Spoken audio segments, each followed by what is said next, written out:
기독교 신앙이 뭐냐 물어보면 십자가 신앙이다. 그렇게 대답할 수 있습니다. 십자가는 우리 기독교 신앙의 중심이고 또 목적이고 과정이고 결과다.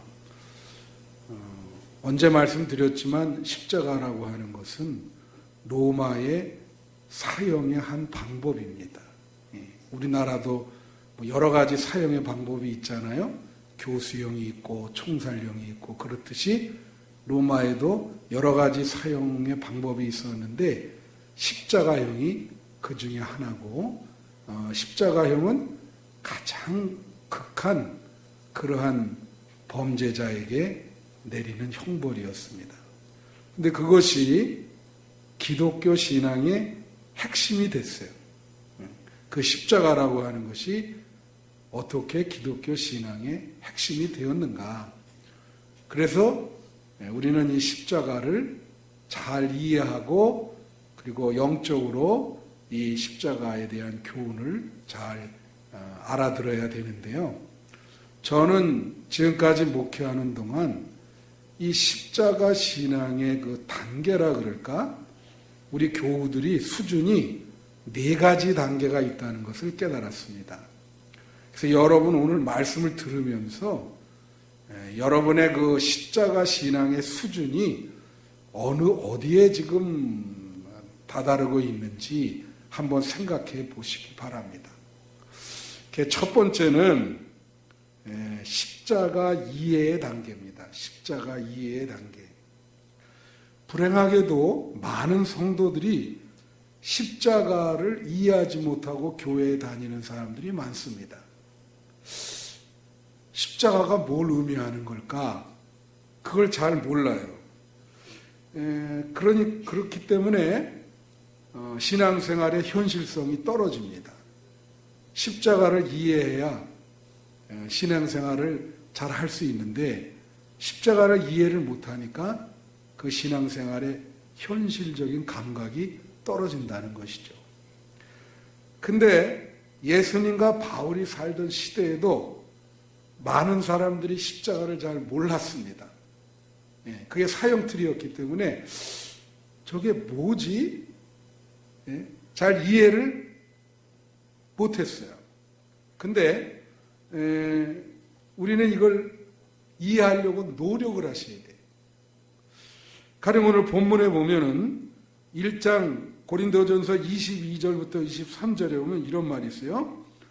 유대인은 표적을 구하고 헬라인은 지혜를 찾으나 우리는 십자가에 못 박힌 그리스도를 전하니 유대인에게는 꺼리끼는 것이요 이방인에게는 미련한 것이다. 자, 이 본문을 잘 이해하셔야 돼요. 유대인은 기적을 좋아합니다. 표적을 좋아하고 권능과 능력을 좋아해요. 그런데 사실 초반에 예수님이 능력을 많이 행하셨거든요. 그래서 많은 유대인이 따랐어요. 그런데 허망하게도 예수님이 무력하게 십자가를 지시는 거예요. 그러니까 유대인이 뭐라냐면 나중에 너무 실망되니까 그 앞에서 그런 말 있죠. 너가 정말 하나님의 아들이거든 내려와라.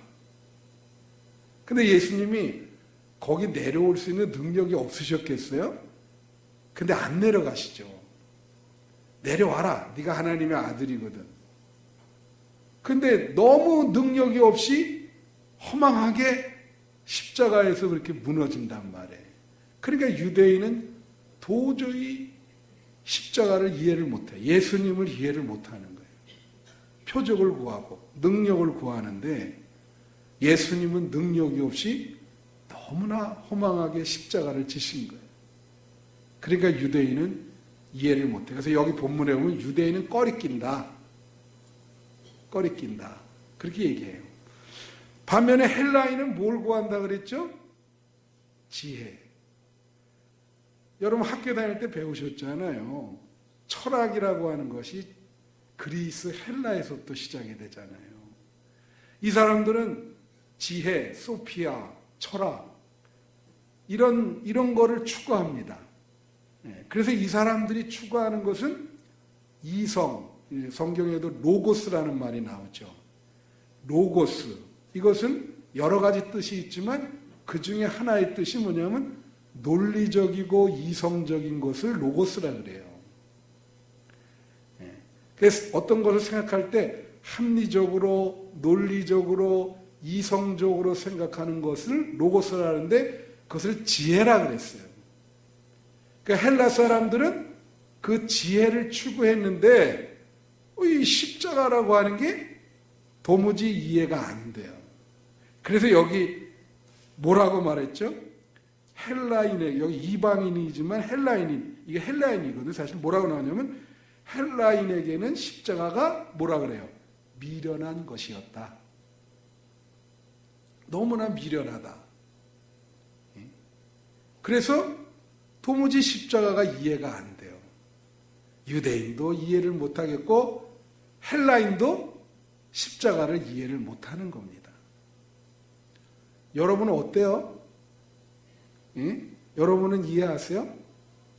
십자가가 왜 예수님이 십자가를 져야 되는지 정확히 이해하십니까? 십자가는 우리를 구원하는 의미가 있죠. 또 우리의 죄를 용서하는 의미가 있고 우리 대신 우리가 받아야 될 벌을 대신 받는다. 그런 의미도 있고 의미가 굉장히 많아요. 그런 의미를 이해를 하셔야 되니까 아직 이런 십자가, 이게 초보 수준인데 십자가 신앙에 한 단계도 못 들어가는 사람이 있어요. 그 한 단계도 못 들어가는 사람들은 교회를 다니면서 십자가가 뭔지 몰라요. 근데 한 단계라도 이제 초보로 들어간다. 그러면 십자가가 무엇인지, 왜 예수님이 십자가를 져야 되는지 그거를 이해하게 된단 말이에요. 그러면 1단계에 들어가신 거예요. 초보 단계에 들어간 거예요. 그게 1단계입니다. 십자가를 이해하는 단계가 십자가 신앙의 제1단계다. 그러면 십자가 신앙의 두 번째 단계는 무엇인가?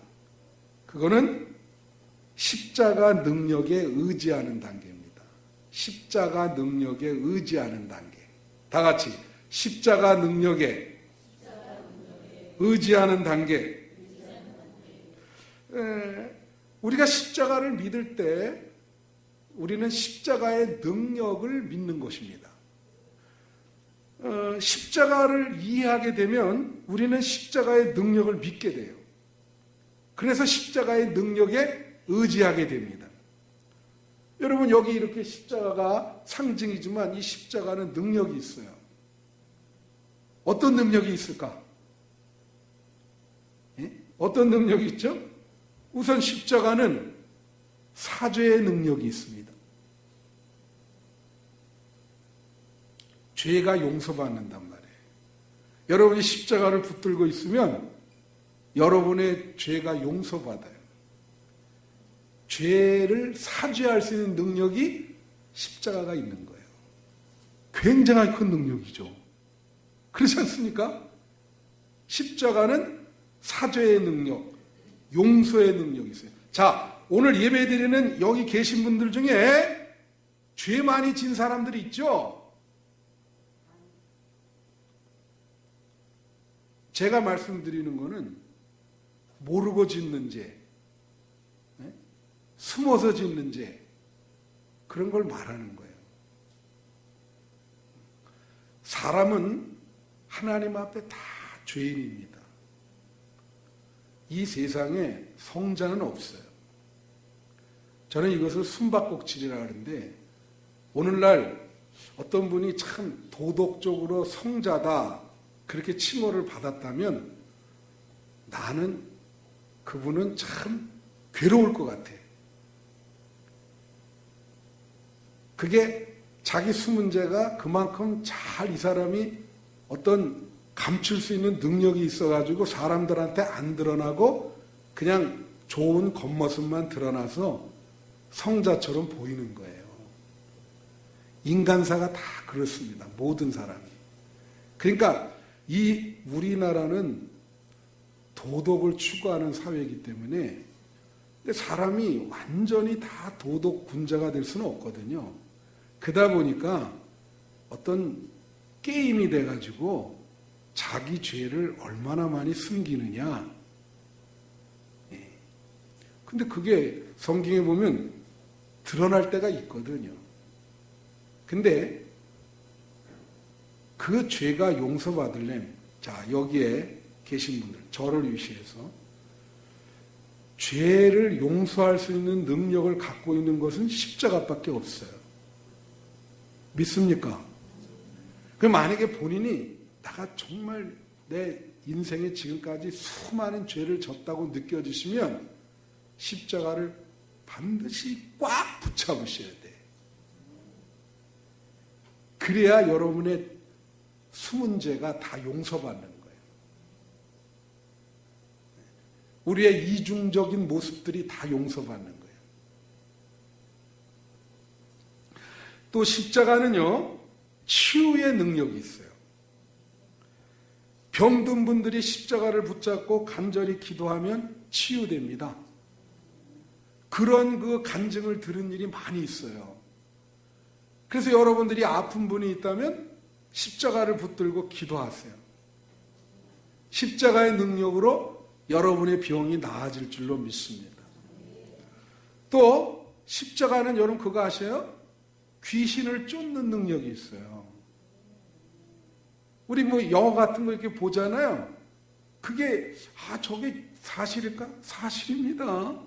옛날서부터 그 우리 축기라고 하는 옛날 초대교회 그 이후에는 교회에 우리 전도사, 목사가 있듯이 축기사라는 게 있었어요. 축기사, 엑소시스트라는 게. 그 사람은 십자가를 붙들고 전문적으로 귀신을 쫓아내는 사람이었어요. 그 사람이 하는 일은. 그래서 십자가는 예수님이 귀신을 많이 쫓았듯이 귀신을 많이 쫓습니다. 무엇보다도 십자가는 우리를 구원하는 능력이 있습니다. 우리에게 영생을 주시는 능력이 있어요. 그래서 늘 얘기하지만 우리 어머님이 돌아가실 때 천국에 대해서 확신을 못 하셨어요. 막 너무나 불안해하셔요. 아들 된 도리로 그게 참 걱정이 많이 되는 거예요. 이제는 인생의 근본 문제까지 오신 거거든요. 그래서 제가 십자가를 큰 거 사다가 가슴에 딱 놓아드리는 거예요. 그때 말씀하시기를 마음이 평안하다. 십자가는 마음의 평안을 주는 능력이 있습니다. 예? 그래서 여러분이 힘들 때 십자가를 꽉 붙으세요. 여러분 찬송가 151장 후렴 뭐라고 되어 있냐면 십자가 십자가 내가 처음 볼 때에 나의 마음의 큰 고통 사라져 오늘 믿고서 내 눈 밝았네 참 내 기쁨 영원하도다. 십자가 십자가 내가 처음 볼 때에 나의 마음의 큰 고통 사라져. 십자가를 붙드니까 마음의 고통이 사라지고 평안과 기쁨이 온 거예요. 그러니까 십자가는 능력이 있는 거죠. 어려울 때 십자가를 칵 붙들고 눈물을 흘리면서 주님께 기도하면 마음에 큰 고통이 물러가고 평화와 기쁨이 넘칠 줄로 믿습니다. 그게 두 번째 단계예요. 십자가를 이해하는 것이 첫 번째 단계고 두 번째 단계 이해를 하면 그 십자가 능력을 의지하게 돼 있어요. 이 사람이. 그게 신앙인 거예요. 기독교 신앙은 십자가 신앙입니다. 그래서 십자가를 의지하는 신앙, 십자가 능력을 믿는 신앙, 어디서나 언제나 십자가를 붙드는 신앙이 기독교 신앙이다. 여기서 이제 한 단계 더 나가면요, 세 번째 단계가 있어요. 세 번째 단계는 십자가를 체험하는 단계입니다. 다 같이 십자가를 체험하는 단계. 여러분이나 나나 이 단계에 올라가는 사람은 드뭅니다. 근데 사람 중에 이 단계까지 올라가는 사람이 있어요. 근데 참 이것은 정말로 많은 기독교인 중에 이 십자가 체험의 단계까지 올라가는 사람은 정말 아주 극히 드문, 그럼에도 이것이 우리의 목표죠. 이걸 위해서 기도한 사람이 뭔지 아세요? 성 프란시스코. 성 프란시스코는 그가 예수를 믿고 기도할 때 그걸 오상체험이라는데 진짜 기도했어요. 뭐냐면 예수님이 십자가를 이렇게 달려 돌아가실 때 못 박히고 하는 그 고통을 그대로 나에게 좀 똑같이 내가 경험하게 해주세요. 여러분 그렇게 기도할 수 있어요? 못하죠? 저도 내가 어떻게 그렇게 기도할 수 있을까? 근데 그렇게 기도했어요. 그리고 기도하고 그것에 대해서 응답을 받았어요. 그가 자기의 일기에 써놨는데 어느 순간에 정말로 몇 시간 동안 십자가 못 박히는 체험을 하게 됩니다. 예수님과 같이 똑같은 그 십자가 못 박히면서 상처가 나고 실제로 상처도 나고 그러면서 십자가에서 거의 죽기 일보 직전까지 가는 그러한 체험을 하게 돼요. 그게 기도 응답을 받았죠. 그럼 그렇게 우리가 신앙생활을 할 수는 없잖아요. 그럼 이것을 영적으로 십자가 체험한다는 건 무언가? 십자가 체험을 하는 사람이 드문데 십자가 체험을 한다는 것은 어느 수준을 말하는가? 그거에 대해서 성경이 분명히 얘기해 주게 있는데 그게 갈라디아서 5장 24절입니다. 갈라디아서 5장 24절에 뭐라고 나오냐면 그리스도 예수의 사람들은 육체와 함께 그 정욕과 탐심을 십자가에 못 박았느니라. 그게 십자가를 체험하는 거예요.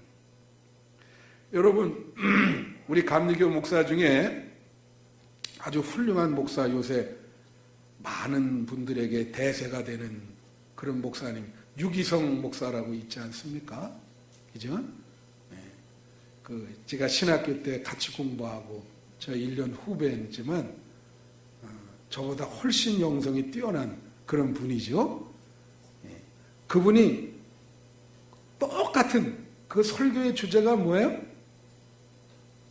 설교의 주제가 뭐냐면 이거예요. 다 같이 따라하세요. 나는 죽고 예수는 살자. 그죠? 나는 죽는다는 말은 내가 십자가에 못 박히는 거예요. 십자가를 체험하는 거예요. 내가 십자가에 정과 욕심이 못 박히고 내 안에 예수만 사는 거예요. 그분은 매주 설교가 다 그거예요. 일주일 내내 나는 아주 단순해요. 나는 죽고 예수는 산다. 네? 그래서 그분이 그런 얘기했어요. 어디서 부흥회를 하는데 아주 두 파로 갈라져 싸우는데 나는 죽고 예수는 살아야 됩니다. 이렇게 얘기했더니 한 분이 손을 들고 그렇게 얘기하는데요. 나는 죽는데 저 자식들은 안 죽습니다. 그렇게 얘기를 하더래요. 그래서 그렇게 답했다는 거 아니에요.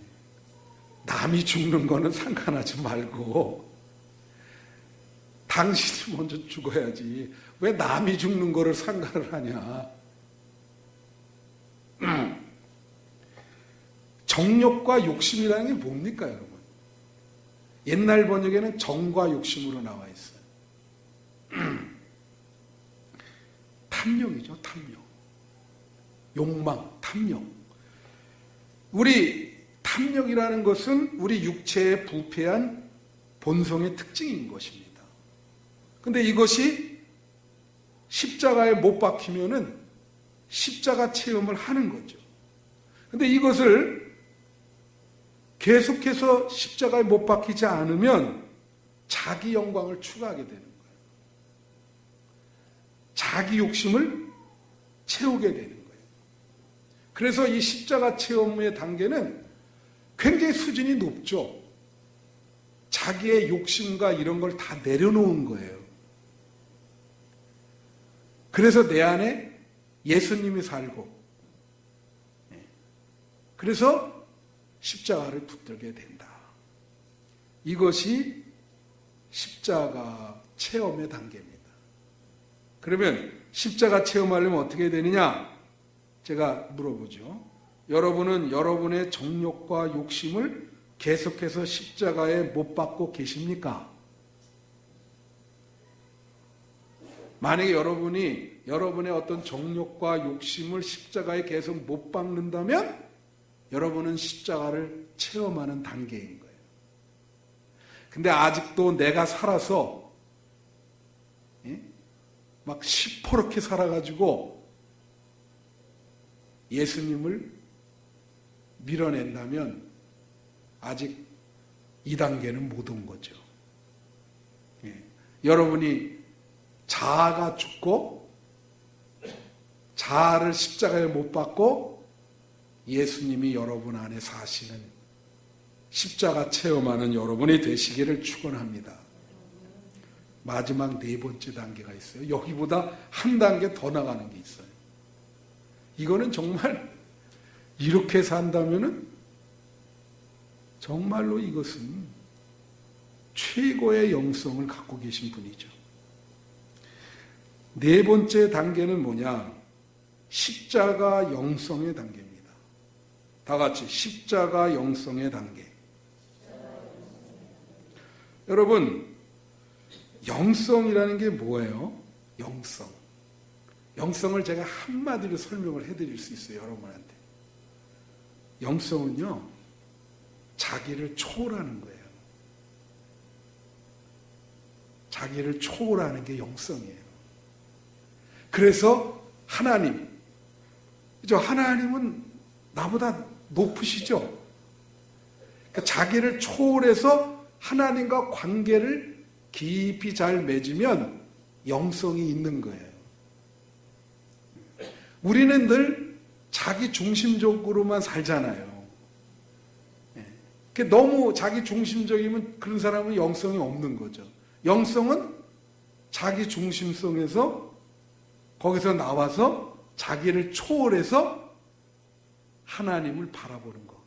하나님과 관계를 맺는 거. 그게 영성이에요.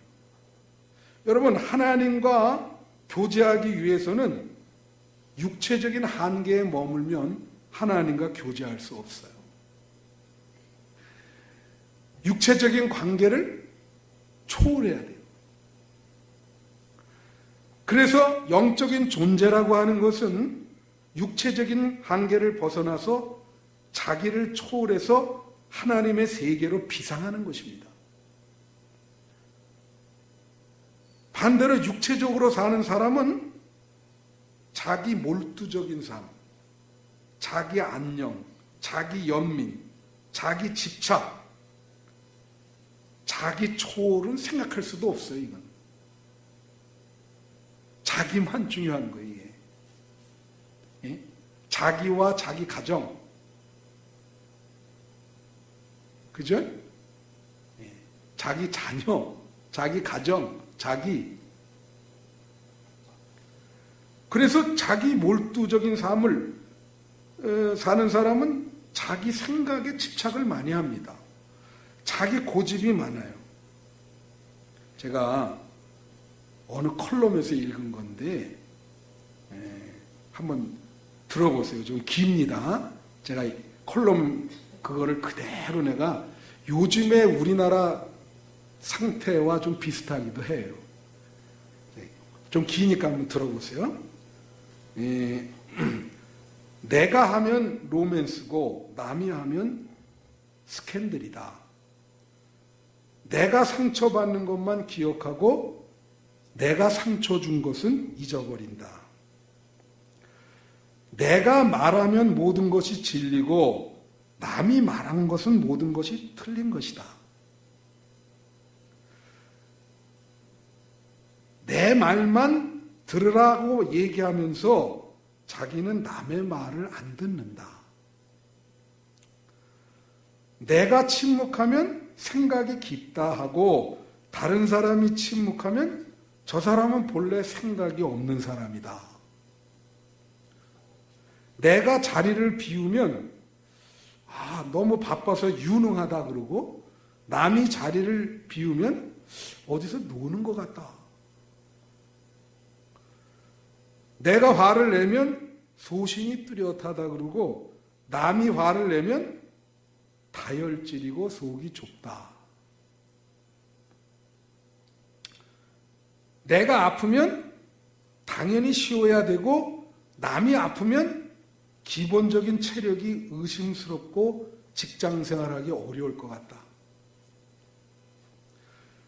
내가 직장에 가족사진을 걸어놓으면 참으로 가정적이다.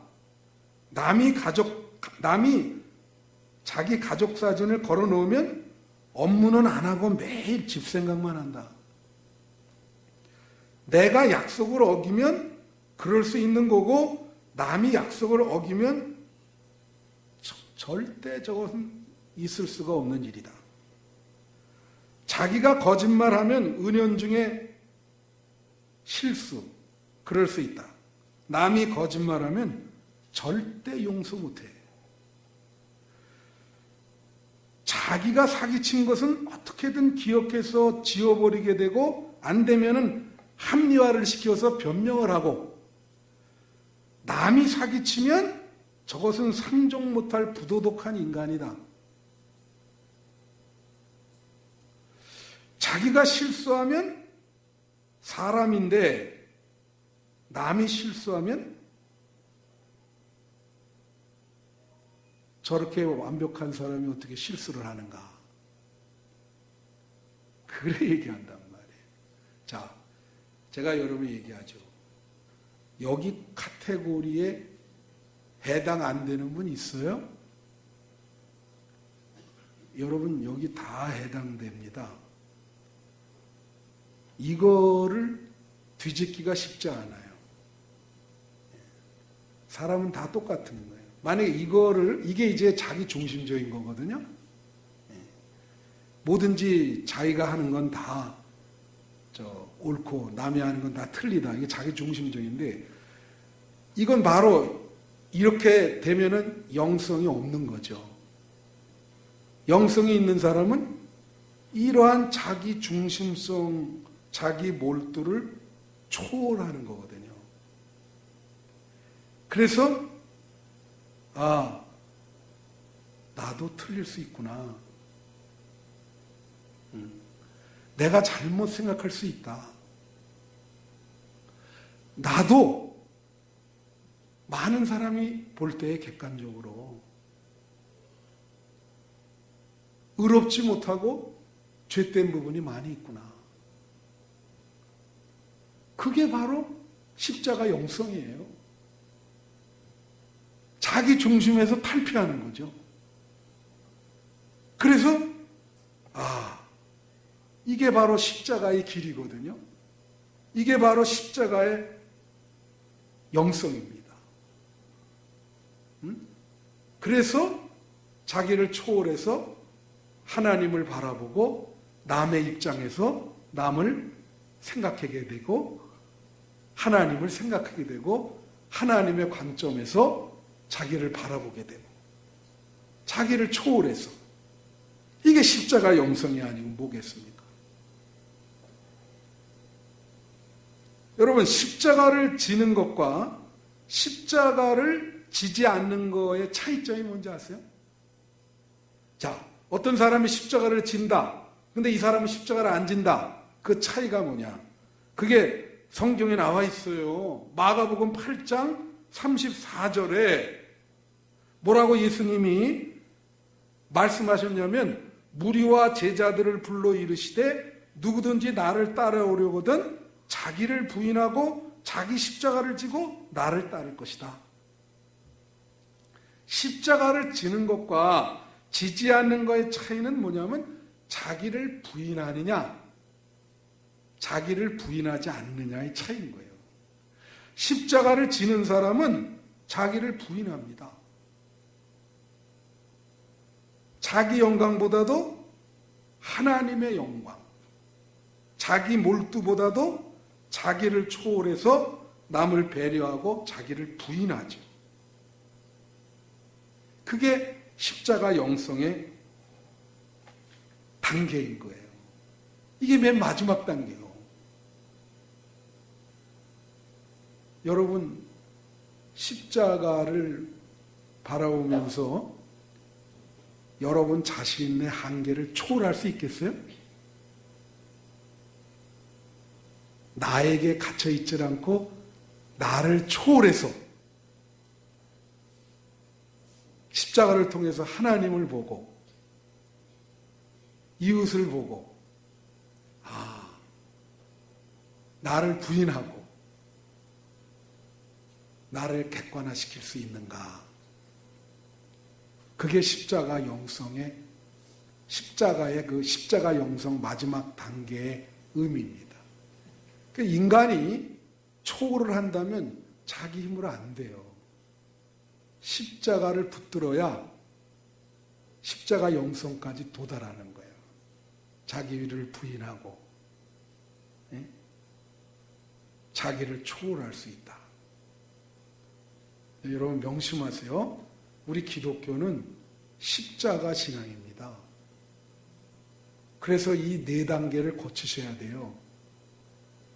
제가 말했죠. 십자가 이해, 십자가 능력, 그죠? 십자가 체험, 십자가 영성. 우리 한빛교회는 이번 2019년 이 성금요일 예배를 맞이해서 십자가 영성까지 가는 그러한 자기 초월의 신자가 되시기를 축원합니다.